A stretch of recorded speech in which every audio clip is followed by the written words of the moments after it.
성부와 성자와 성령의 이름으로 다 같이 합니다. 은총이 가득하신 마리아님 도와주소서. 주님께서 함께 계시니 여인 중에 복되시며 그 중에 함께 예수님 또한 복되시나이다. 천주의 성모 마리아님 이제와 저희 죽을 때 저희 죄인을 위하여 도와주소서. 아멘. 네. 두 번째 강의를 시작하겠습니다. 우리 미니스터 식구들이 어제 첫 번째 강의를 못 들었기 때문에 간단하게 어떻게 이루어지는지를 말씀을 드리면, 제가 책을 소개하는 형식으로, 책에 있는 어떤 내용들을 여러분들에게 또 소개해드리고, 거기에 대해서 이야기하고, 이런 시간입니다. 여러분들이 잘 들어두셨다가, 여러분들 가장 마음에 와닿는 어떤 내용이나 책이 있을 거예요. 그러면 그것을 나중에 3강이 마치고 나서 저한테 말씀하시면 제가 그 책에 대한 내용을 그분한테 드릴 겁니다. 선물로. 그래서 집에 가셔서 꼭 그 책을 사서 읽어보시라고 하는 겁니다. 근데 우리 미니스터 식구들은 앞에 5권의 책은 못 들었기 때문에 이 2, 3강의를 열심히 잘 들으셔야 돼요. 그래서 앞에 책은, 앞에 분들이 이미 벌써 찝어놓은 분들이 계실 것 같아서, 아쉽지만, 그 대신 나중에 다시 들으실 수 있습니다, 강의는. 자, 이번에 소개해드릴 첫 번째 책은, 이건 너무 유명한 책이라서 여러분도 다 아실 겁니다. 법정 스님의 무소유라는 책입니다. 1976년도에 법무사에서 나왔습니다. 근데 제가 이 책을 여러분들에게 이렇게 소개해 드리려고 보니까 제가 이렇게 예전에 새 신부 때 이 책을 읽고 다른 사람에게 이걸 알리기 위해서 제가 써놓은 글이 있더라고요. 저도 이거 처음 봤어요. 이번에 강의 준비하면서 제가 써놓은 글을 처음 봤어요. 아, 이런 게 있었구나. 그래서 제가 다시 읽어봤는데 이거를 여러분들에게 한번 나누어 드리면 좋겠다. 그래서 먼저 제가 이 책을 읽고 느낀 글을 한번 읽어 드리고 그 다음에 이제 책의 내용에 대해서 또 여러분들에게 나누어 드리겠습니다. 나는 지난 2001년에 이 책을 읽었었다. 신학교 4학년 때였던 것으로 기억된다. 그때도 우리 집은 형편이 어려웠었다. 그래서 방학을 마치고 신학교로 돌아올 때 나는 무일푼으로 돌아왔었다. 그래서 나는 늘 내가 가난하다고, 가진 것이 없다고 생각했었다. 사실 세상 사람들과 비교해보면 신학생들은 대체로 가난한 편이다. 그러나 우리는 비교할 때 항상 상대적으로 자신보다 더 나은 처지의 사람과 자신을 비교한다. 학기 초에 아직 여유가 있을 때 이 책을 접하게 되었다. 이 책은 단숨에 나의 모든 생각과 정신을 사로잡았고 2시간 만에 책을 다 읽게 되었다. 이 책을 통해서 나는 깨달았다. 내가 얼마나 가진 것이 많고 사치스러운 삶을 살아왔는지. 나는 필요 이상으로 가진 것이 너무 많았다. 책도, 옷도, CD도, 그 외 여러 가지 것들도 나에게는 너무나 많았다. 뒤돌아 생각해보면 집안 형편이 어렵다는 것을 내가 가진 많은 것들을 보면서 잊으려고 또 숨기려고 했었는지도 모른다. 필요 이상의 그 물건들은 법정 스님의 말씀대로 내가 그것을 소유한 것이 아니라 그것들이 나를 소유하고 있다는 것을 깨달았다. 나는 그렇게 많은 것을 가지고 있으면서도 다른 사람들에게 나눌 줄을 몰랐었다. 왜냐하면 나는 늘 가난하다는 생각을 가지고 있었기 때문이다. 법정 스님의 이 책을 보면서 나는 내가 가진 것들을 나눌 때 그 물건들에 대한 집착이 사라진다는 것을 알게 되었다. 그래서 그때부터 가지고 있던 것들을 형제들에게 나누어 주기 시작했다. 놀랍게도 나누어 주면 줄수록 내 마음이 허전하기보다는 뭔지 모를 기쁨과 행복이 더 채워지는 것이었다. 그렇게 나누다 보니 그동안 그것들을 꽉 쥐고 있던 내 마음이 조금씩 넓어져 가는 것을 느꼈다. 그리고 나누면 나눌수록 다시 채워진다는 것도 깨닫게 되었다. 스님은 이 책에서 단지 무소유만을 말하고 있지는 않다. 책 속에는 짧은 여러 단편의 수필들이 있는데 이 글들은 우리가 잊고 있었던 많은 것들을 다시 생각하게 하며 바쁜 일상의 삶을 잠시 멈추고 나를 돌아보게 만든다. 끝없이 소유하려고 하는 이 시대에 또 나를 돌아볼 여유도 없이 각박하게 살아가는 이 시대에 이 책은 우리의 삶에 새로운 경종을 울린다. 책 한 권이 인생을 바꾼다는 말이 있다. 누군가 나에게 그런 책이 있느냐고 묻는다면 나는 주저없이 이 책을 꼽을 것이다. 네, 제가 이렇게 써놨었습니다, 예전에. 네. 한 권의 책이 인생을 바꾼다. 전 예전에는 그런 말을 별로 믿지 않았습니다.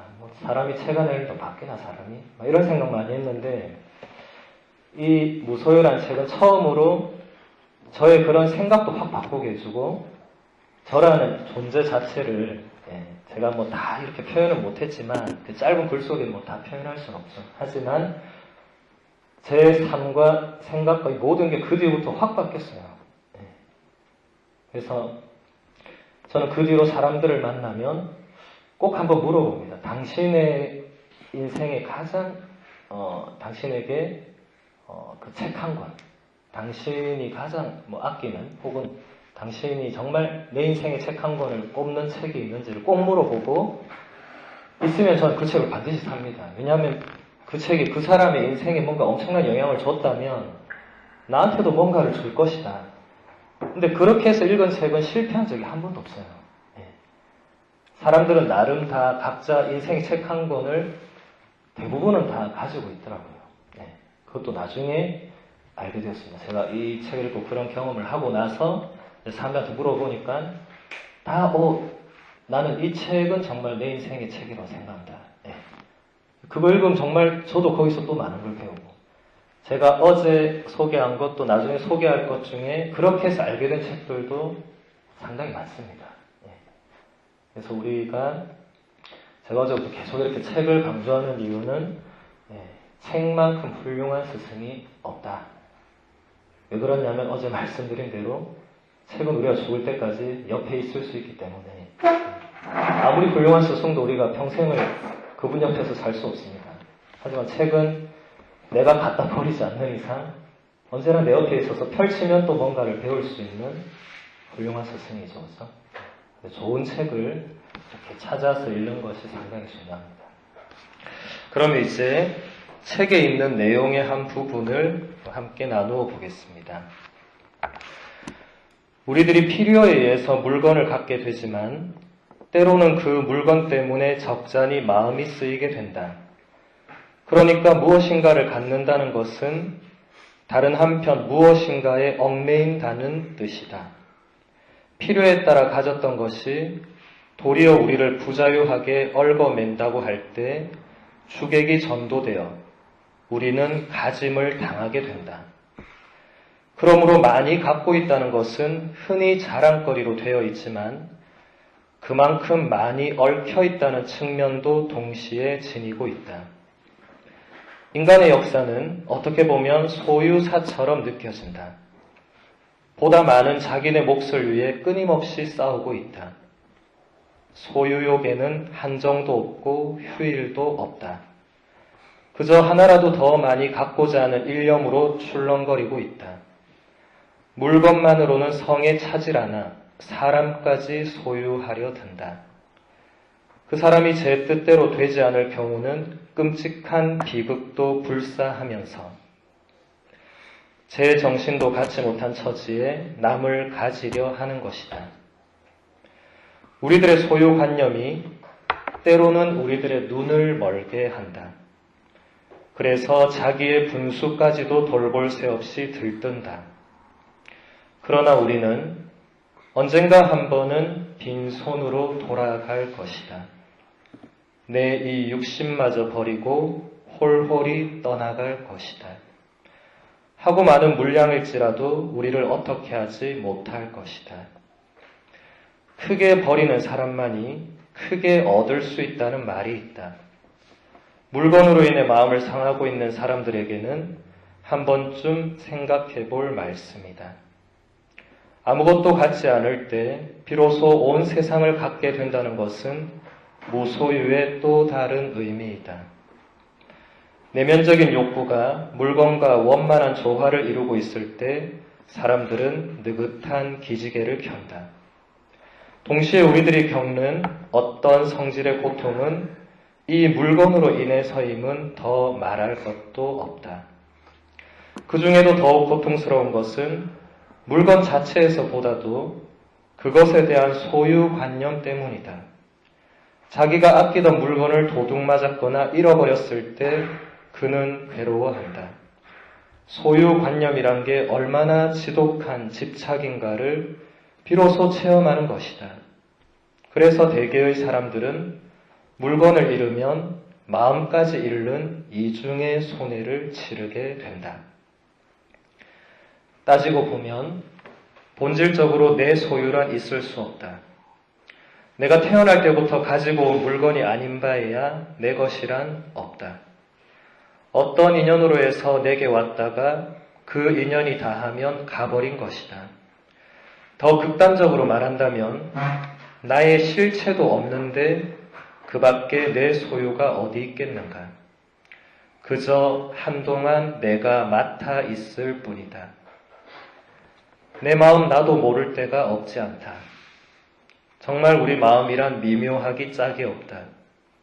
너그러울 때는 온 세상을 다 받아들이다가 한 번 옹졸해지면 바늘 하나 꽂을 여유조차 없다. 그러한 마음을 돌이키기란 결코 쉬운 일이 아니다. 그러나 그것이 내 마음이라면 그 누구도 아닌 나 자신이 활용할 수 있어야 한다. 화나는 그 불꽃 속에서 벗어나려면 외부와의 접촉에도 신경을 써야겠지만 그보다도 생각을 돌이키는 일상적인 훈련이 앞서야 한다. 그래서 마음에 따르지 말고 마음의 주인이 되라고 옛사람들은 말한 것이다. 네, 한 문장 한 문장이 정말 보통 사람들이 이런 문장을 쓸 수 없다는 게 느껴질 만큼 정말 깊이 있는 성찰의 열매들입니다. 네, 손을 댈 게 없습니다. 입을 댈 것도 없고. 그래서 돌아가신 김수환 주의경님께서 이런 말씀을 하셨습니다. 이 책이 아무리 무소유를 말해도 나는 이 책만큼은 소유하고 싶다. 굉장히 멋지죠, 그죠? 네. 그 정도로 김수환 주의경님도 이 책을 굉장히 좋아하셨습니다. 자주 읽고 묵상하시고. 정말 우리가 빈손으로 왔다가 빈손으로 떠나는 이 인생에서 우리가 이렇게 이 물건 하나 그런 거에 집착하고 마음이 얽매이고 내가 아끼던 뭔가가 깨지거나 어떻게 됐을 때 내 마음이 더 깨지는 그런 경험들을 하면서도 우리가 거기에 얽매여 있는지도 모르고 살고 있었는데 저도 이 책을 읽고 굉장한 충격을 받았습니다. 네. 법정 스님이 자기 방을 보면 그 사람 내면이 보인다. 이런 말씀을 하시더라고요. 자기 방을 유심히 보래요. 딱 들어가서 유심히 보래요. 그게 자기 지금 내면 상태라고.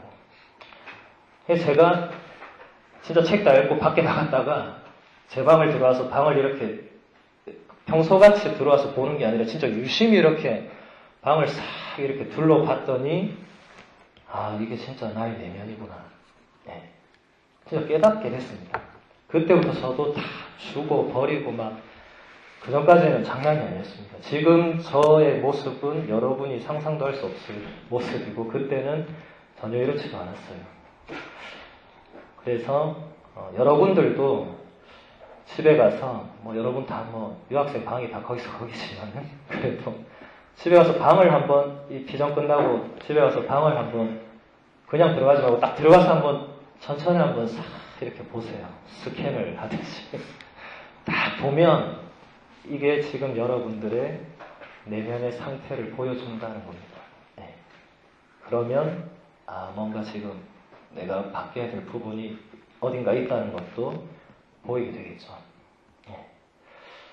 또 이걸 보면서 생각나는 게 우리 프란치스코 교황님이 아주 이렇게 재밌는 말씀을 하셨는데, 나는 이때까지 그 어떤 장례 행렬에서도 이삿짐 트럭이 따라가는 것을 본 적이 없다.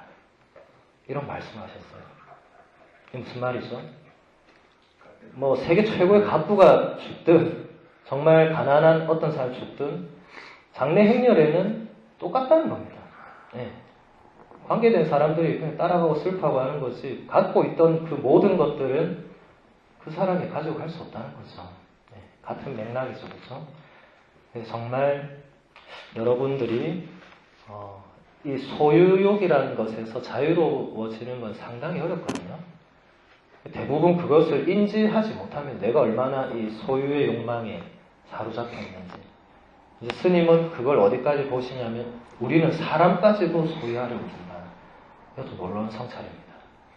우리는 친구 관계 맺을 때 보면 자기도 모르게 자꾸 그 사람을 소유하려고 하는 경향이 상당히 많습니다. 남녀 이성 친구뿐만 아니라 부부 관계, 또 그냥 동성 친구 관계, 뭐 선후배 관계 다 마찬가지입니다. 뭔가 내 뜻대로 상대방을 움직이려 하고, 뭔가 내가 이 사람을 소유하려고 하고, 그러다 보면 반드시 문제가 생기게 됩니다. 관계에서는 반드시 일정한 거리와 성과 자유로움이 있어야 되거든요. 그런 게 없으면 아무리 좋은 관계라 해도 좋은 관계가 될 수 없습니다. 그래서 여러분들이 벌써 이 책을 읽어보신 분도 있겠지만 다음에 꼭 한번 읽어보시기를 권하고, 자, 그 다음으로 이제 소개해 드릴 책은 물은 답을 알고 있다 라는 에모토 마사루라는 일본 학자가 지은 책입니다. 2008년에 더난 출판사에서 나왔었습니다. 에모토 마사루, 일본 분입니다. 정말 이 책도 굉장히 저에게 큰 충격을 준 책이었는데, 일단 그 내용을 여러분들에게 읽어드리고 또 같이 나누어 보도록 하겠습니다. 물이 보여주는 놀랍고 아름다운 결정을 볼 때마다 나는 그것이 생명의 형태를 보여준다는 느낌을 갖게 된다. 고맙습니다라는 말을 보여준 물이 만드는 결정의 단정한 아름다움, 사랑, 감사에 반응할 때의 장엄한 광채, 그것은 생명을 가진 물의 생생한 혼의 형태다. 우리가 물의 결정을 보는 것 자체가 생명을 만들어내는 것이라 할 수 있다. 물을 바라봄으로써 물은 시시각각 그 얼굴을 바꾸기 때문이다. 시선은 에너지다. 선의를 담은 시선으로 바라보는 것은 용기를 주는 것과 같다. 반대로 적이나 악의의 시선은 에너지를 빼앗는다. 예전에 내가 주재하던 잡지의 한 독자가 이런 실험을 해주었다. 2개의 유리병에 밥을 넣은 다음 초등학생인 자녀가 매일 학교에서 돌아와 한쪽에는 고맙습니다. 그리고 다른 한쪽에는 멍청한 놈이라는 말을 했다. 그렇게 매일 한 달간 계속한 후 밥에 어떤 변화가 나타나는지 살펴보았다. 한 달 후 고맙습니다라고 말을 건넨 밥은 발효한 상태로 누룩처럼 구수한 향기를 풍겼다. 그에 비해 멍청한 놈이라고 말을 건넨 밥은 부패해서 새카맣게 변했다. 이 실험 결과를 물의 결정 사진집에 소개했더니 일본 전국의 수백 가정에서 똑같은 실험을 했다. 어느 가정이든 똑같은 결과가 나왔다고 보고되었는데 그중 약간 특이한 실험을 한 사람이 있었다. 그 집에서는 고맙습니다, 멍청한 놈이라는 말을 건넨 2개의 밥 외에 또 하나의 밥을 병에 넣고 라벨도 붙이지 않고 말도 걸지 않았다. 완전히 무시한 것이다. 그 결과 어떻게 되었을까? 멍청한 놈이라고 말을 건넨 밥보다 무시한 밥이 먼저 썩었다. 똑같은 방법으로 다른 사람이 실험을 해도 같은 결과가 나타났다. 욕을 먹는 것보다 무시당하는 것이 더 큰 상처를 준다는 것을 여실히 드러내는 실험이었다. 관심을 보인다는 것은 그만큼 에너지를 주는 것이다. 생명을 가장 고통스럽게 하는 것은 관심받지 못하고 무시당하는 것이다. 이 실험을 통해 우리는 매우 중요한 사실을 알 수 있다. 아이들에게는 가능한 한 신경을 써서 지켜보고 말을 걸어주자. 임산부는 뱃속의 아기에게 주의를 기울여 부드럽게 말을 건네는 것이 좋다. 방에 놓아둔 식물도 그 아름다움에 관심을 갖고 말을 건네면 싱싱하고 아름답게 자란다. 나는 이 책을 통해 보다 많은 사람이 물에 관심을 갖고 선한 의식으로 물을 봐주기를 바란다. 그렇게 함으로써 물은 보다 아름다운 결정을 보여줄 것이다. 그때 여러분은 작지만 아름다운 세계를 창조하는 것이다. 신도 분명히 기뻐할 것이다. 신은 인간에게도 자신과 똑같은 능력, 즉 창조력을 주고 그 힘을 사용하는 것은 인간의 자유라며 부드러운 눈으로 우리를 지켜보고 있을 것이다. 여러분의 의식, 시선, 선의에서 우러나오는 마음과 사랑이 가득한 미소, 그 모든 것이 물에게 새로운 생명을 불어넣고 새로운 우주를 창조한다. 네, 제가 이 책을 처음 접했을 때 굉장히 충격을 받은 것은 정말 그 물의 그 결정체라는 그런 걸 보는 자체가 경이로움이었어요. 예, 이 에모토 마사루라는 이 학자가 이 하늘에서 한 방울이 내리잖아요, 그죠? 근데 눈은 결정체가 있습니다. 근데 이 결정체가 똑같은 게 하나도 없거든요. 거기서 이분이 뭔가 느낀 건 깨달은 거죠. 왜 결정체가 왜 똑같지 않을까? 성분은 똑같은데 물이 얼어서 이 하늘에서 눈이 내려오는데 왜 결정체가 다 다르지? 그러면서 이제 이 사람이 물에 관심을 가지게 되고 물을 이렇게 어떻게 이렇게 뭔가로 찍어서 물의 결정체라는 이런 걸 이제 보게 됩니다. 그러면서 이제 여러 가지 실험도 해보고 그래서 이게 우리 인간 사회에 어떤 영향을 미치는지 이런 것들을 이제 소개해 준 거죠. 예. 그래서 제가 이걸 보면서 제가 지난번에 한번 우리 SM 본당에서 강론할 때 민스터에서도 이거 했을 겁니다. 거지 라자로의 그 비유 이야기. 예. 제가 그때 세 가지를 얘기했죠, 그죠? 예. 사랑과 미움과 무관심이 있는데 가장 나쁜 것은 무관심한 거다. 근데 여기서도 지금 똑같은 결과가 이제 이 실험, 이거는 이제 과학적인 실험을 했음에도 불구하고 똑같은 결과가 나온 거죠.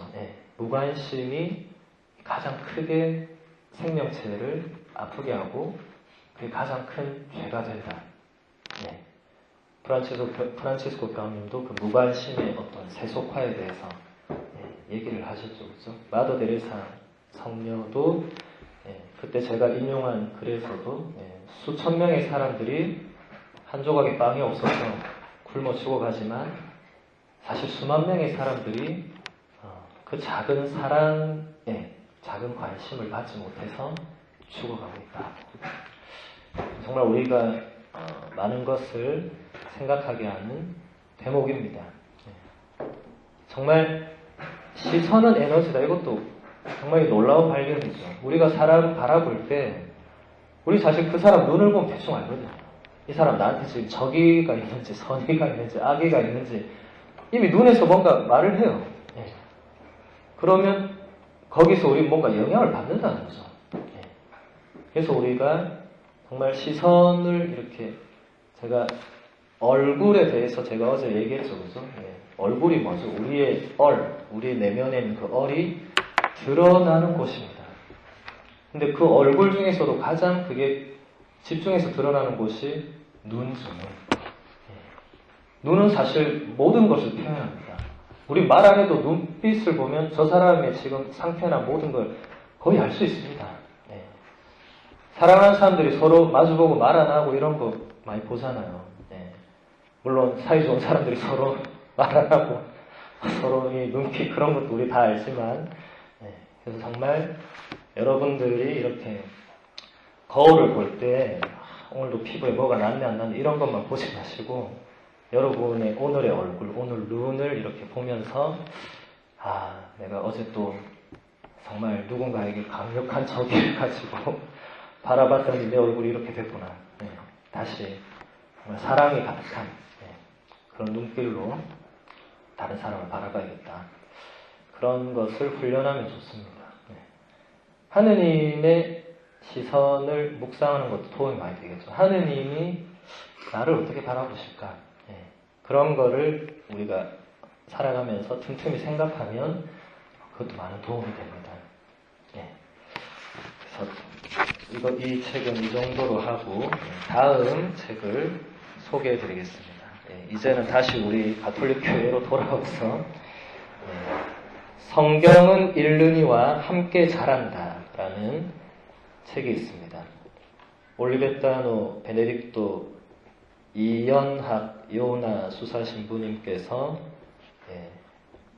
지으신 책인데 2006년도에 성서와 함께 출판사에서 나왔습니다. 우리 요나 수사님은 저와 전공이 같습니다. 교부학을 공부하셨거든요. 그래서 이 성경은 읽느니와 함께 자란다 이것도 사실은 그레고리오라는 나지안조의 그레고리오라는 성인이 어딘가에서 쓴 문장입니다. 하느님의 말씀은 그 말씀을 읽는 그 사람과 함께 자라난다. 제가 예전에 한번 강론에서도 이거 얘기를 잠깐 했었어요. 그때 평일미사 강론이었던 것 같은데 아마 여러분은 못 들으셨을 건데 일단 내용을 한번 읽어드리도록 하겠습니다. 모든 참된 그리스도인의 기도에 언제나 공통된 체험이 하나 있습니다. 우리가 하느님과 어떤 식으로든 만나는 체험을 하는 순간 내가 하느님을 찾기 전에 사실은 하느님께서 먼저 나를 찾으셨다는 것을 깨닫는다는 것입니다. 그래서 성경을 펼칠 때도 내가 성경을 읽는다기보다는 성경이 나를 읽는다고 할까요? 그런 느낌에 문득 사로잡힐 때가 있습니다. 사실 내가 성경을 가장 잘 해석하는 순간은 성경을 통해 살아계신 하느님 말씀께서 나를 해석하고 계시다는 것을 깨닫는 순간입니다. 시편 139편으로 기도할 때도 그렇거니와 거룩한 독서에서 우리는 그 비슷한 체험을 자주 하게 됩니다. 어떤 분의 현존 앞에서 이렇게 선후가 뒤바뀌고 주객이 뒤집어지는 체험. 이것이 거룩한 독서를 포함하여 모든 형태의 그리스도인 기도에 결정적이라고 생각합니다. 기도로 곧바로 이어지는 성경 읽기, 혹은 성경 읽기에서 곧바로 샘솟는 기도를 거룩한 독서라 일컫습니다. 성경 읽기가 곧바로 기도가 된다는 것은 읽기가 사실은 듣기이기 때문에 그렇다고 할 수 있습니다. 듣는다는 것은 우선 상대방이 내 앞에 있음을 전제하는 것입니다. 나아가 어떤 식으로든 나를 비워서 상대방이 내 안으로 들어오게 하는 것을 뜻합니다. 내 안에 그가 있을 자리를 만드는 것이지요. 말씀을 참되이 들을 때 나는 나에게서 빠져나가 내 존재는 그만 말씀하시는 분께서 머무는 집이 되기에 이릅니다. 듣는 사람은 비로소 자기가 온 세상의 중심이 아니란 사실을 알아차리고 심지어 자기가 자기 스스로의 중심도 아니란 사실을 알아듣습니다. 들어라는 말씀이 신구약을 통틀어 얼마나 중요한지에 대해서는 모두 잘 알고 있습니다. 여기서 계명의 내용 자체는 아직 그다지 중요하지 않습니다. 그저 들으라는 것입니다. 사실 들음이야말로 구약의 모든 계명들을 요약하는 한 말씀일 터입니다. 그런데 이미 느끼고 계시겠지만 이런 듣기가 생각처럼 쉽지 않습니다. 사무엘처럼 말씀하십시오. 당신 종이 듣고 있습니다. 하고 진심으로 대답하기가 참으로 만만치 않습니다. 우리가 성경을 펼쳐놓고 주님 제발 저에게 말씀해 주세요 하고 기도할 때에 많은 경우 우리 마음 더 깊은 곳에서는 사실상 이런 말을 덧붙이고 있기가 십상입니다. 제발이지 제가 들어도 괜찮은 말씀만 해주세요. 행여라도 저를 힘들게 할 수 있는 말씀일랑은 하지 마세요. 솔직히 말한다면 사실 우리는 말씀을 듣고 싶어 하지 않습니다. 말씀을 그대로 듣고 그 말씀에 비추어진 자신의 초라한 실상에 직면하기가 두려운 것입니다. 이스라엘 구원 역사의 드라마, 그 중심에는 죄가 있었습니다. 그리고 그 죄는 바로 듣지 않는 것이었습니다. 네, 우리 이현학 요나 수사님은 오랫동안의 수도 생활도 그렇고 이 교과를 공부하신 것도 그렇고 이 굉장히 깊이가 남다른 분입니다. 제가 부재서품 받을 때 이 피정 지도를 해주셨는데 그때 그 부분의 피정 강의를 들으면서 정말 놀라워했던 기억이 아직도 생생합니다. 너무 강의의 차원이 너무 깊어가지고 저는 그때 아직 이렇게 깊이가 별로 없을 때였기 때문에 세상에 이런 강의를 하는 분이 있구나 막 정말 놀래가지고 저분은 과연 누구실까 막 이런 생각을 했던 적이 있는데 성경 하느님의 말씀은 아무리 강조해도 지나침이 없을 것입니다. 제가 우리 SN 본당에 와서도 가장 많이 강조했던 것이 성경을 읽어야 된다. 성경은 한 권의 책이다. 책은 처음부터 끝까지 읽어야 된다. 누가 책을 300페이지 읽다가 275페이지를 펴고 13페이지를 다시 펴고 이렇게 읽는 사람 아무도 없다. 성경은 처음부터 끝까지 읽어야 된다. 제가 많이 강조를 했었죠. 그죠? 그리고 성경은 읽어서 끝나는 게 아니라 지금 요나 수사님 말씀대로 그걸 묵상해서 기도를 해내야 된다. 왜냐하면 하느님이 나한테 말씀하신 거기 때문에 이 말씀이 나에게 무슨 뜻일까를 생각하고 그 말씀을 통해서 뭔가 깨달은 거를 기도해야 된다. 그래서 우리가 오늘 그 작업도 한번 나중에 해볼 것입니다. 저하고 전에 우리 몇 분, 요세피나 씨하고 몇 분은 한번 해봤죠, 그죠? 그런 거를 한번 해보고 나면 이렇게 하는 거구나. 어려운 건 아니거든요. 하나님의 말씀을 이렇게 우리가 파고 들어가고 이런 의미도 있고 또 서로 나눔을 통해서 저렇게도 이 말씀이 누군가에게는 들어가고 하는구나. 이런 걸 깨달을 수 있습니다. 하느님은 이미 우리에게 말씀을 건네셨고 지금도 건네고 계시고 앞으로도 건네실 것입니다. 근데 문제는 우리가 요나스의 말씀대로 우리가 듣지 않는다는 것에 있습니다. 다른 말로 하면 우리가 성경을 읽지 않는다. 저는 어디 다른 사람 집에 가면 성경이 어디 있는지 제일 먼저 유심히 보거든요. 그러면 이 사람이 그 성경을 읽는지 아닌지 바로 알 수 있습니다. 날마다 읽는 사람은 어딘가 읽는 곳에 성경을 펼쳐놓고 있습니다. 근데 대부분은 성경 어디 있어야 어디 있는지 찾지도 못하고 어디 놔뒀더라. 어디 있었는데 막 이러면서 안 읽는다는 것이죠. 여러분들은 사실 굉장히 행복한 시대에 살고 있는데 옛날 사람들은 성경 읽고 싶어도 못 읽었습니다. 성경이 이렇게 낙본으로 집에 있지도 않았거니와 성경이 옛날에는 라틴어, 그리스어, 히브리어로 쓰여져 있었는데 그 언어들을 아는 사람이 우리 신부님들밖에 없었거든요. 그러니까 읽고 싶어도 읽지도 못했어요. 그래서 여러분들 이렇게 로마나 이렇게 성지순례 가보면 그림이 많이 그려져 있잖아요.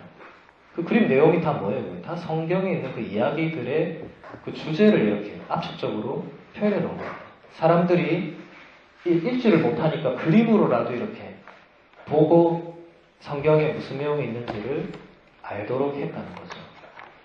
근데 지금은 정말 감사하게도 성경은 전 세계 모든 언어로 번역이 돼서 여러분들이 한국말로도 읽을 수 있고 영어로도 읽을 수 있고 독일어로도 읽을 수 있고 마음만 먹으면 아무 언어로나 다 읽을 수 있습니다. 라틴어 공부하는 사람 라틴어로도 읽을 수 있고 근데 문제는 우리가 읽지 않는다. 그리고 그 중요성도 잘 모르고 그냥 살아간다. 제가 자주 인용하고 강조하는 말이 있는데, 우리 옛말에 일일 부독서 구중생형극이란 말이 있습니다. 무슨 말이죠? 하루라도 책을 읽지 않으면 입안에 온갖 가시가 돋친다. 저는 그거를 보는 순간, 우리 신앙인들은 하루라도 하느님의 말씀을 듣지 않으면 마음속에 악의 가시가 돋치겠구나. 그런 생각을 하게 됐습니다. 그래서 날마다 하느님 말씀을 들어야 되겠구나. 그래서 저는 1년 동안 창세기 1장 1절부터 요한복음록 22장 그 21절 마지막까지 1년 동안 매일 읽을 수 있는 표를 제가 만들었어요. 그때부터. 그래서 매일 일정한 분량의 그 하나님 말씀을 읽고 듣고 묵상하는 것을 하기 시작했습니다. 1년 하루에 한 20분 정도만 투자하면 1년이 쫙 이렇게 매년 처음부터 끝까지 한번 쫙 가는 거죠. 이 성경을. 성경을 여러분들이 정말 진짜 처음 창세기 1장 1절부터 요한복음 끝까지 처음부터 끝까지 읽으면 완전히 달라집니다. 여러분들이 성경을 보는 눈, 세상을 보는 눈, 나 자신을 보는 눈, 이런 모든 것이 달라집니다. 이건 제 말이 아니라 성경을 처음부터 끝까지 한번 읽어본 사람들이 한결같이 증언하는 것입니다. 요즘 이제 한국에도 성경 통독 피정 이런 거 많이 하거든요. 그냥 처음부터 끝까지 읽는 거예요. 그냥 계속 읽는 거예요, 그냥. 제가 그랬잖아요. 한 권의 책이니까 처음부터 끝까지 읽어야 된다. 그렇게 다 읽고 나야 뭐가 보이는 거죠. 여러분이 이때까지 왜 하느님이 항상 이렇게 어렴풋이 멀게 느껴지고 잘 모르겠고 뜬구름 잡는 얘기처럼 들리냐면 그걸 안 읽어봐서 그렇습니다. 처음부터 끝까지. 여러분 맨날 단편 조각들만 찢어져서 읽거나 듣거나 거기에 대한 강론이나 설명을 들어왔단 말이죠. 퍼즐을 전체적으로 맞춰본 적이 없다는 겁니다. 퍼즐에 이 조각 저 조각을 막 놓고는 있는데 전체 그림을 여러분들이 본 적이 없다. 그래서 전체 그림에 뭐가 있는지를 모르는 겁니다. 어려운 게 아닙니다. 날마다 읽으면 됩니다. 꼭 1년이 아니더라도 창세기 난 진짜 마음먹고 읽어보겠다는 사람 창세기 1장부터 펴서 뭐 읽다가 또 체크해놓고 뭐 다음에 또 읽다 체크 이렇게 하다 보면 언젠가 다 읽겠죠. 죽기 전까지는 다 읽겠죠. 전 여러분들이 죽기 전에 한 번이라도 성경을 처음부터 끝까지 꼭 읽어보시기를 권합니다. 그게 횟수가 늘어나면 훨씬 좋겠지만 근데 한 번 다 읽고 나면 그 뒤부터는 속도가 빨라집니다. 한 번 전체 그림을 봤기 때문에 그렇습니다. 하나님의 말씀에 맛을 이제 조금 들였다는 거거든요. 그러면 더 이제 무엇이 있을까 그 안에 더 들어가고 싶은 진짜 영적인 갈망이 강렬해집니다. 그때부터. 그러면 이제 그 사람은 제가 이제 잔소리 안 해도 알아서 하게 됩니다. 그러기 전에는 이제 저 같은 이제 우리 신부님들이 계속 옆에서 잔소리하죠. 성경 읽어라, 기도해라, 오늘처럼 자 기도문 펴라, 읽어라, 뭐 이렇게 해야 할 수밖에 없는 게 여러분들이 그렇게 이때까지 안 해봤고 배워본 적이 없어서 그런데 이제 조금만 이렇게 맛들이고 이제 익숙해진 사람들은 이제 입댈 필요 없게 되는 겁니다. 자연스럽게. 그래서 그런 의미에서 이 책을 여러분들에게 소개해드리고 싶었습니다. 그러면 다음 책은 이분도 굉장히 우리 한국에서 이 성경 또 영성 쪽으로 굉장한 분이시죠. 그 예수의 송복모 신부님 아마 어디서 다 들어보셨을 겁니다. 송복모 신부님께서 쓰신 순례자 아브라함이라는 책이 있습니다. 1권, 2권 이렇게 두 권이 있는데 여기서는 1권 한 부분만 나누어 보고자 합니다. 2008년도에 바오롯달 출판사에서 나왔습니다. 참고로 송복모 신부님 책은 아무거나 읽어도 정말 좋습니다. 그런 분이 있거든요. 그 작가의 아무 책이나 읽어도 다 좋은 작가가 몇 안 되지만 있습니다. 그런 분 중에 한 분입니다. 일단 책의 내용을 한번 나누어 보겠습니다. 하느님은 우리한테도 현재를 살아가기를 바라신다. 하느님은 아브라함에게 그랬듯이 우리의 과거를 돌보아 주셨고 미래도 준비해 주신다. 또 아브라함처럼 우리한테도 두 가지 단절을 요구하신다. 과거와 미래의 단절을 통해 현재의 삶을 충만하게 살기를 원하신다. 하느님이 아브라함과 우리에게 현재를 살라고 하시는 것은 당신이 일상도의 하느님이시기 때문이다. 야훼 하느님은 나는 있는 나다의 하느님이시지 나는 있었던 나다의 하느님이시거나 나는 있을 나다의 하느님이 아니기 때문이다. 그런데 우리 중에 과연 현재를 충실히 살아가는 이들이 얼마나 되는가? 사실 많은 사람이 현재를 살지 못하고 방황하고 있다. 과거에 붙들려서 그렇게 했어야 했는데 또는 그렇게 하지 말아야 했는데 하며 후회에 사로잡혀 있거나 미래를 걱정하면서 만일 그렇게 되면 어떡하지? 또는 만일 그렇게 되지 않으면 어떡하지? 하면서 막연한 불안이나 속절없는 근심에 사로잡혀 있다. 그렇게 했어야 했는데와 만일 그렇게 되면이라는 생각은 현재를 충만하게 살지 못하게 만드는 치명적인 쌍둥이 독소다. 치명적인 쌍둥이 독소의 영향을 받는 한 우리 삶은 결코 행복할 수 없다. 그렇게 했더라면 내 인생은 더 좋아졌을 텐데 하는 생각은 설사 그렇게 되었더라도 똑같이 말할 일이 또 생길 것이다. 또 만일 그렇게 되면 내 인생은 행복해질 텐데 역시 일단 그 조건이 충족되면 또 다른 조건을 만들어 걱정 속에 살 것이다. 학교만 마치면, 취직만 되면, 승진만 하면, 돈만 많이 벌면, 결혼만 하면, 아이만 낳으면, 살 집만 장만하면 하는 식으로 한도 끝도 없이 새로운 조건이 따라 붙는 것이다. 삶의 질은 감사와 찬미를 하며 현재를 힘껏 살아갈 때 충만해지는 법인데 이렇게 문제만 바라보면서 과거와 미래에 붙들려 있는 사람은 현재의 시간을 행복하게 살 수 없다. 현재라는 시간은 우리에게 너무나 중요하다. 우리가 며칠을 살건 몇 년을 살건 지금 이 순간만이 우리 손안에 구체적으로 있을 뿐이다. 오늘 우리에게 허락된 것은 모두 소중하고 복된 것들이다.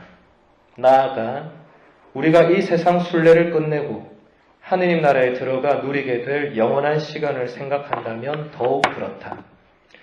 믿음의 조상 아브라함이 모리아 산에 이르기까지 늘 함께하면서 그의 걸음을 인도해 주셨던 하느님, 모리아 사건 이후 펼쳐질 그의 삶에서 필요한 모든 것을 채워주신 하느님, 이 아브라함의 하느님이 바로 우리의 하느님임을 믿으면서 우리도 과거나 미래에 붙들림 없이 오늘을 충만하게 살아가야 할 것이다. 굉장히 좋죠. 송복모 신부님은 진짜 굉장한 분이라고 생각합니다. 정말 저도 이 책을 통해서 현재를 제대로 집중해서 살지 못하고 있는 나 자신을 보게 되었습니다. 정말 우리도 많은 경우에 과거 아닌 미래 둘 중에 하나에 상당히 거기에 구속되어 있거든요. 헤어나지를 못합니다, 잘. 그게 계속 따라옵니다. 그러면 우리의 현재가 제대로 이루어질 수 없는 것은 너무나도 분명한 거죠. 근데 그조차도 모르고 우리는 계속 질질 끌려가고 있습니다. 어딘가에. 누가 나를 질질 끌고 가는 게 아닌데 내가 나 스스로를 그렇게 막 질질 끌고 가고 있어요. 너무나 힘겹게. 왜 그럴까? 여러분도 한번 잘 생각해 보세요. 집에 가서. 뭔가 내 삶이 뭐가 안 풀리고 내가 왜 이렇게 질질 끌려가는가 생각해 보면 문제는 여러분 스스로 만들어서 가지고 있을 경우가 대단히 많습니다. 그리고 그것은 오늘 송복모 신부의 말씀처럼 과거에 혹은 미래에 둘 다 내 손안에 없는 것들인데 거기에 자꾸 매달려가지고 내가 그때 진짜 이것만 했으면 내 지금 이 처지가 안 됐는데 이러고 있는 사람들 혹은 내가 지금 뭐 미래에 이걸 앞두고 내가 이것만 잘 돼, 이것만 잘 계속 이러고 있는 사람들. 그럼 현재는 도대체 뭐가 되는 거죠? 네. 우리는 현재만 살 수 있을 뿐인데 어제도 살았고 내일은 살지 안 살지 아무도 모르고 오늘 지금 이 순간만 살 수 있을 뿐인데 네. 정말 어떤 가수가 이렇게 노래를 했죠. 우리가 서로 사랑해야 할 시간도 너무 모자라다. 인생을 살아보니까.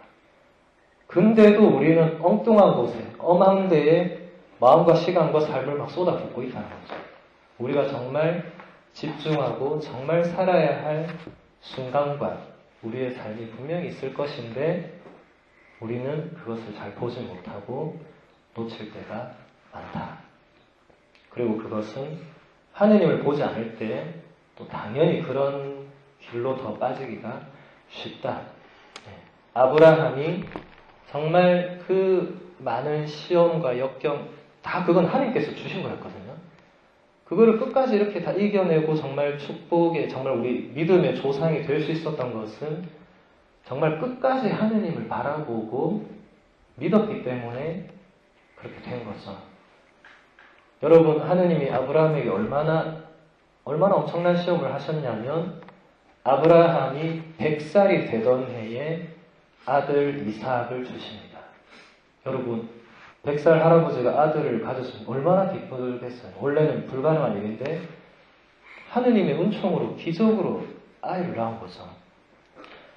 그런데 그 아이를 보면서 이제 뭐 행복하게 장수를 누리고 이제 하늘나라 가려고 하는데 어느 날 갑자기 하느님께서 내가 너에게 준 이삭을 나한테 제물로 바쳐라. 하느님께서 그런 말씀을 하십니다. 이게 뭐죠? 제물로 바치는 게 뭐죠? 예전에는 짐승을 잡아 죽여서 그거를 신적인 존재에게, 우리 구약의 제사도 마찬가지로 하느님께 그렇게 제물로 바쳤습니다. 근데 짐승이 아니고 네 아들 이삭을 분명히 말씀하세요. 네 아들 이삭, 내가 너에게 준 아들 이삭을 나에게 도로 바쳐라. 뭐 지금 여기서 아빠는 우리 태호 아빠 한 분밖에 없지만 여러분 한번 아브라함 입장에서 한번 생각해 봅시다.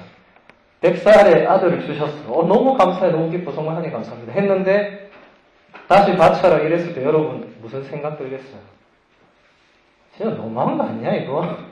당신이 하느님 맞소? 나 같으면 그랬을 것 같아. 나 못 바쳐 나는. 어떻게 내가 내 손으로 내 아들을 죽여서 당신한테 바치냐? 차라리 나를 죽여라. 대부분의 부모님은 이렇게 하시겠죠. 하지만 아브라함은 한마디의 불평이나 원망도 없이 이삭을 데리고 갑니다. 그것도 뭐 바로요 집 앞에서 하면 되는데 뭐 또 어디 저 며칠 걸리는 산으로 또 가서 바치라고 막 그래요.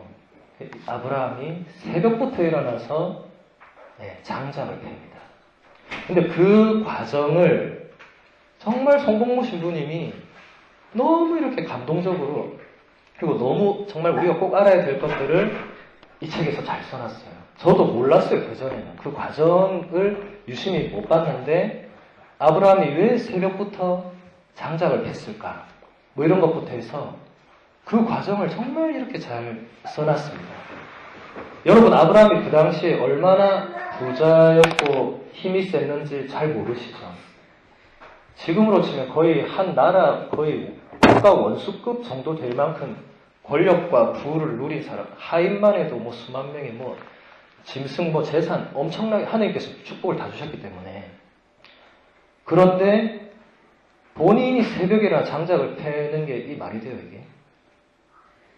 그냥 시키면 되잖아요. 하인 자기 전에 장작 내일 아침에 내 어디 가야 되니까 장작 펴놓고 말 준비하고 딱딱딱 해놔, 딱 세팅해놔 하고 자면 되잖아요. 못 잤다는 거죠, 잠을.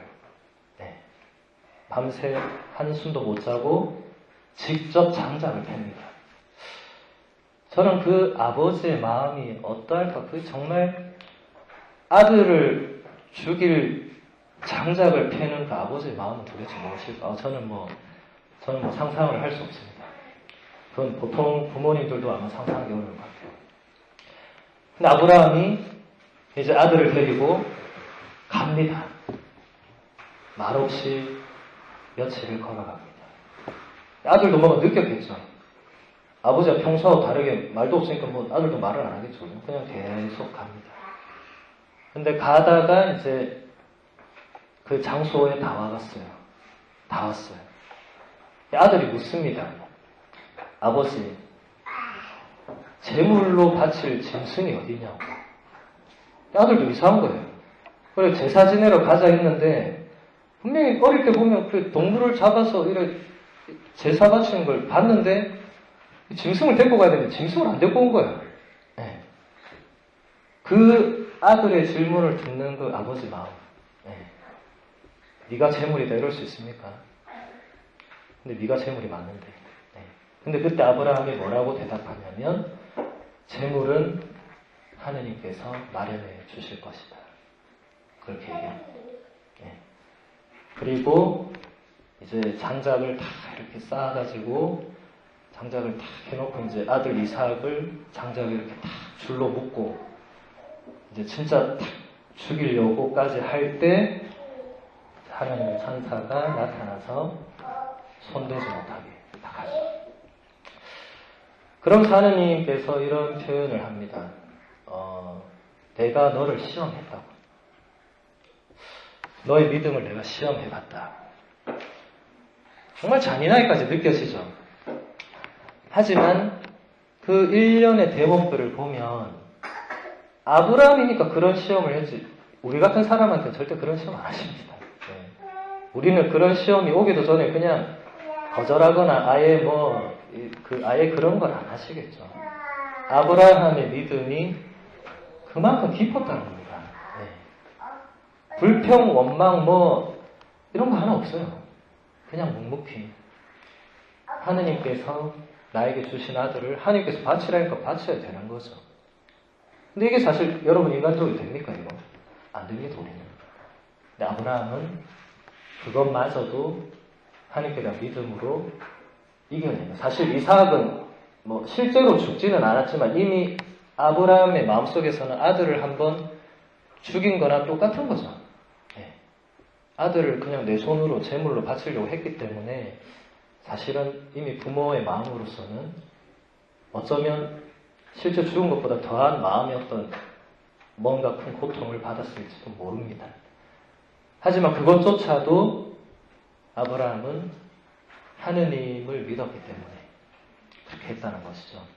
그래서 제가 지금 한 일화만 설명했지만 이 책에 보면 정말 송봉모 신부님 아브라함의 그 이야기 중 곳곳에 나오는 그 의미들, 정말 그 숨겨져 있는 그 정말 영적인 의미들을 너무나 잘 설명해 주고 있습니다.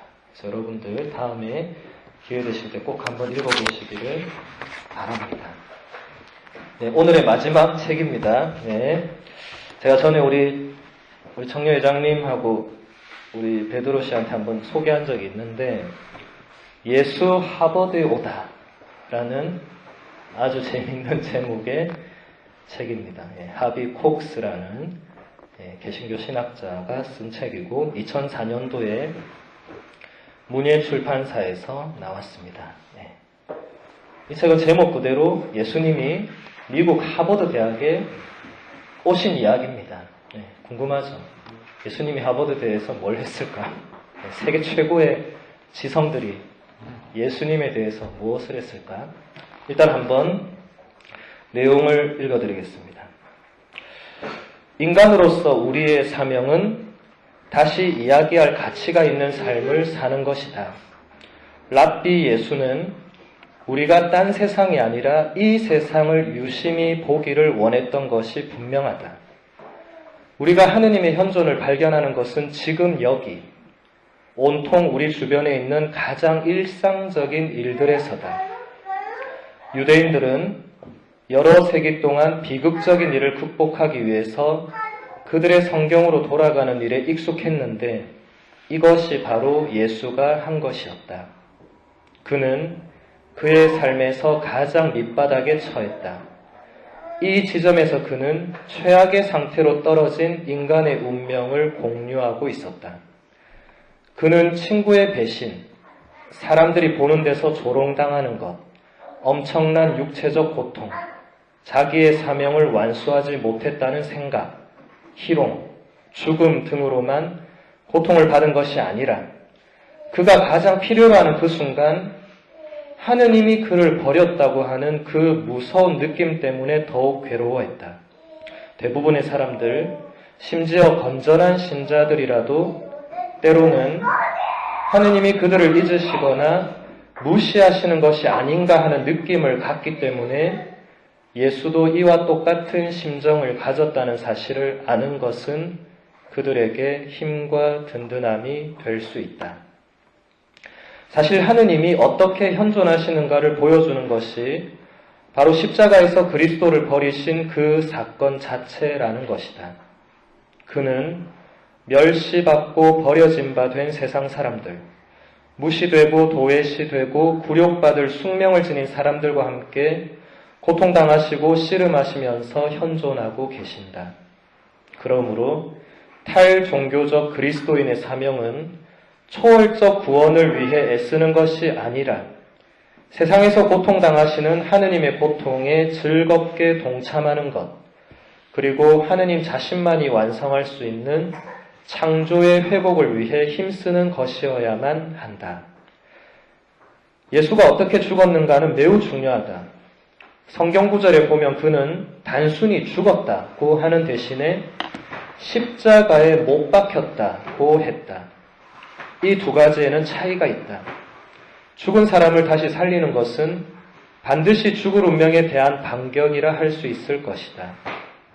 그러나 십자가에 못 박힌 사람을 다시 살리는 것은 그의 억울한 죽음을 가져온 제도, 남미 신학자 환 소브리노가 십자가의 세상이라고 한 이 세상에 산 몇백만 사람들에게 고통과 죽음을 가져다준 사형 제도에 대한 똑같이 결정적인 반격을 의미한다.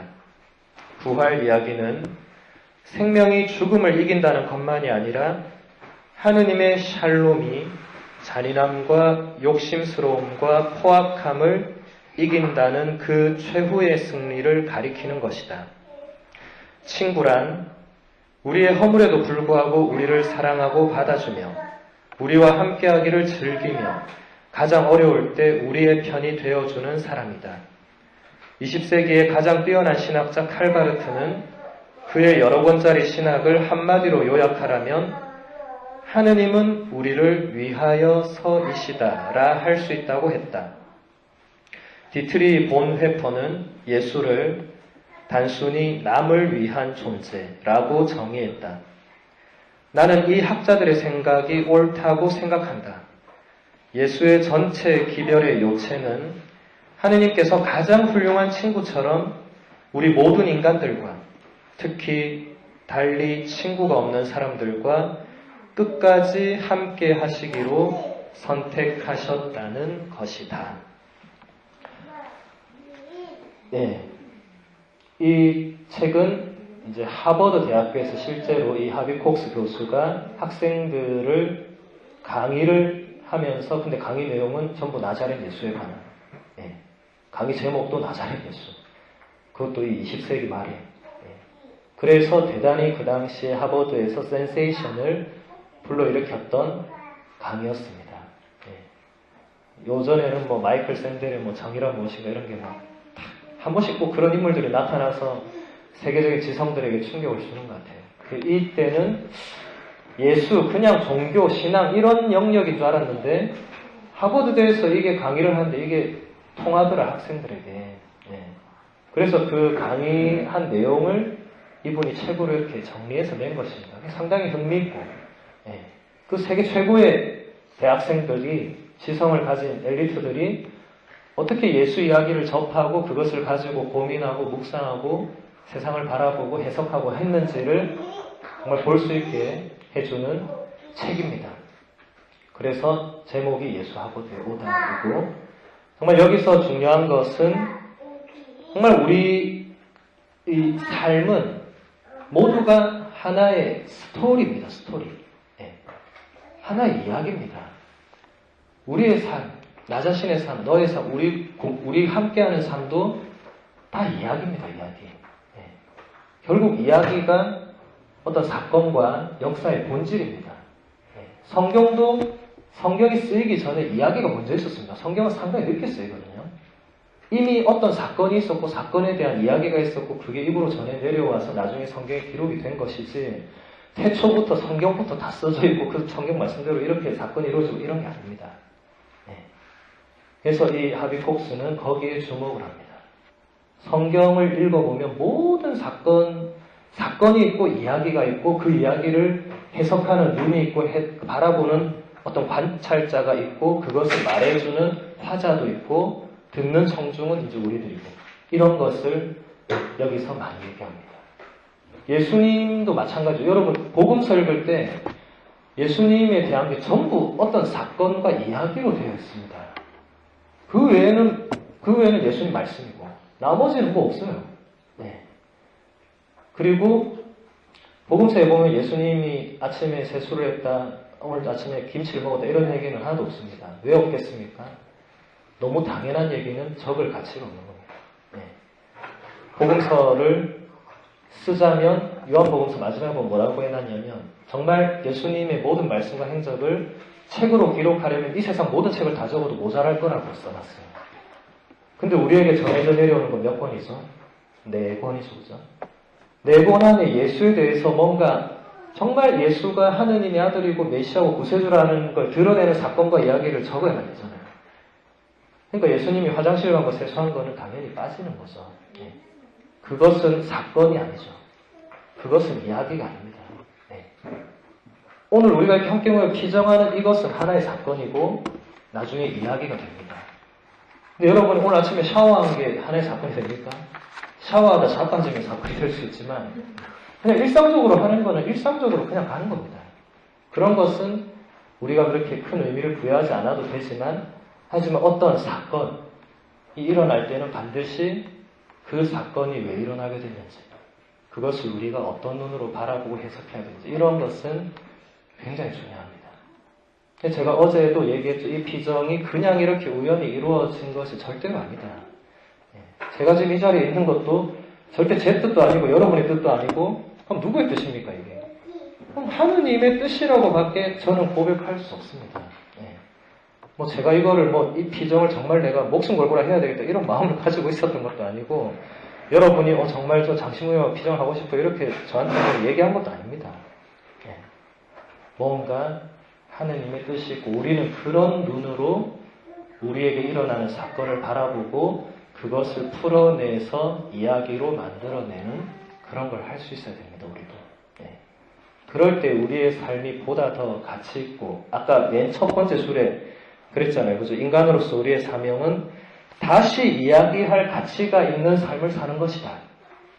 우리가 살고 나중에 죽었을 때 누군가가 다시 그 사람에 대해서 이야기한다면 그 삶이야말로 정말 의미있고 가치 있는 삶이다. 지금 제가 읽고 있는 책의 대부분의 저자들은 돌아가신 분들이 많습니다. 하지만 그분들이 남겨놓은 것들은 두고두고 이렇게 다시 이야기되잖아요. 지금. 가치 있는 삶을 사는 거죠. 우리 가톨릭 교회 성인 성녀들도 마찬가지죠. 우리가 성인 품에 왜 올리고 성녀 품에 왜 올립니까? 그분들의 삶이 우리가 다시 이야기할 뭔가 가치가 있다. 그러지 않으면 성인 품 올릴 이유가 없죠. 우리도 그런 삶을 추구하며 살아야 된다. 신부님, 저는 평범한 살고 싶어요.